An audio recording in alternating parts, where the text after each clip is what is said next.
Assalamualaikum warahmatullahi wabarakatuh. Innal hamdalillah nahmaduhu wa nasta'inuhu wa nastaghfiruh wa na'udzu billahi min shururi anfusina wa min sayyiati a'malina.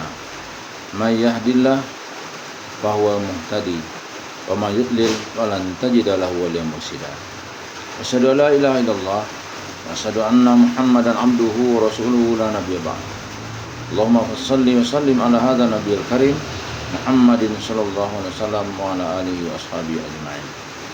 Bapak-bapak, ibu-ibu yang saya hormati serta ganis muda yang saya sayangi, baiklah kita akan melanjutkan membaca tafsir Al-Azhar yang disusun oleh Profesor Dr. Hamka, dan pada kesempatan ini kita akan membacakan ayat 158 dari surah An-Nisa. A'udzu billahi minasy syaithanir rajim. Bismillahirrahmanirrahim. Barrafa'ahullahu ilaih wa kana Allahu azizan hakima. Bahkan dia telah diangkat Allah kepadanya, dan adalah Allah itu maha gagah lagi maha bijaksana. Bahkan dia telah diangkat Allah kepadanya. Pangkal ayat 158. Kalimat bal di sini yang berarti bahkan di sini digunakan sebagai bantahan kepada persangkaan mereka yang salah itu, lalu memberikan kepastian bahwasanya Isa Al-Masih tidak mati di kayu salib, melainkan Allah telah mengangkatnya kepadanya. Pada surah Ali Imran tafsirnya sudah kita uraikan panjang lebar. Ayat ini adalah sebagai penguat ayat yang telah lalu itu. Ibnu Abbas menafsirkan mutawaffika dengan arti kami matikan engkau. Ibnu Juraid menafsirkan mutawaffika dengan kami ambil engkau, lalu diikuti oleh rafi'uka yang berarti kami angkat engkau. Di ayat ini lebih tegas lagi, yaitu Allah telah mengangkat Isa kepadanya. Apabila telah diangkat Allah, diselamatkan, dibebaskan dari tempat yang berbahaya itu. Ibnu Jarir menegaskan tafsirnya demikian: Allah telah mengangkatnya ke sisinya. Allah telah memenuhi kehendaknya dengan sempurna terhadap dirinya. Allah membersihkannya dari kehendak buruk orang-orang yang kafir itu. Setengah penafsir telah menafsirkan bahwa ketika itu juga Nabi Isa telah diangkat Allah ke sisinya di langit. Sekarang dia ada di sana. Tetapi setengah penafsir lagi memahamkan bahwa Allah telah memelihara hambanya yang mulia itu, Isa Al-Masih, hingga badannya yang mulia tidak disentuh oleh tangan jahat. Dia telah diangkat. Angkat itu bukan berarti ke langit, tetapi dia jauh lebih suci daripada akan disentuh oleh tangan orang yang bermaksud jahat.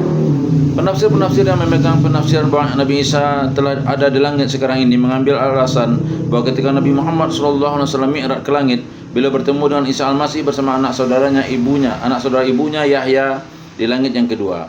Niscaya kalau ini diambil alasan, harus diakui pula terlebih dahulu bahwa Nabi Yahya pun diangkat pula ke langit dengan ruh dan badannya, sebagaimana yang ditafsirkan terhadap Isa itu. Dan niscaya lebih luas lagi, segala Nabi yang bertemu oleh Nabi Muhammad SAW yang di langit yang 7 itu dinaikkan belaka ke langit dengan ruh dan badannya.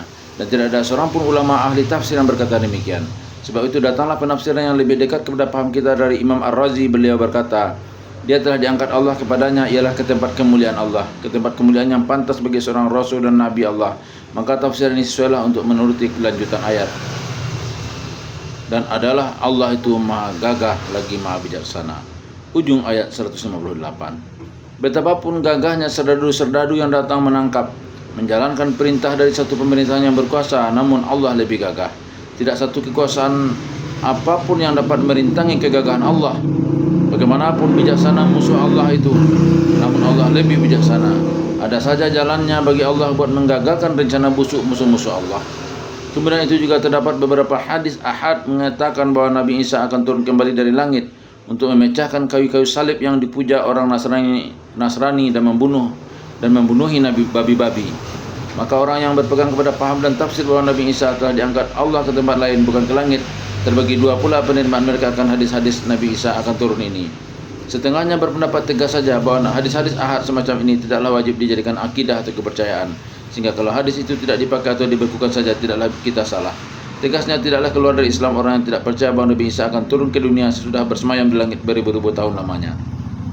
Dan setengahnya lagi menerima juga hadis-hadis demikian, tetapi dengan pengertiannya lain, yaitu bahwa di akhir zaman ajaran Isa Al-Masih yang sejati akan tegak kembali, yaitu bahwa dia bukan Allah, bukan anak Allah, bukan Allah yang menjelma jadi manusia, bukan dia bapa dan dia anak. Ajaran Isa yang sejati akan hidup kembali di dunia ini. Tak ada sesuatu yang dapat menghambatnya, apatah lagi apabila manusia sudah mau memakai akalnya. Billahi taufiq wal hidayah. Wassalamualaikum warahmatullahi wabarakatuh.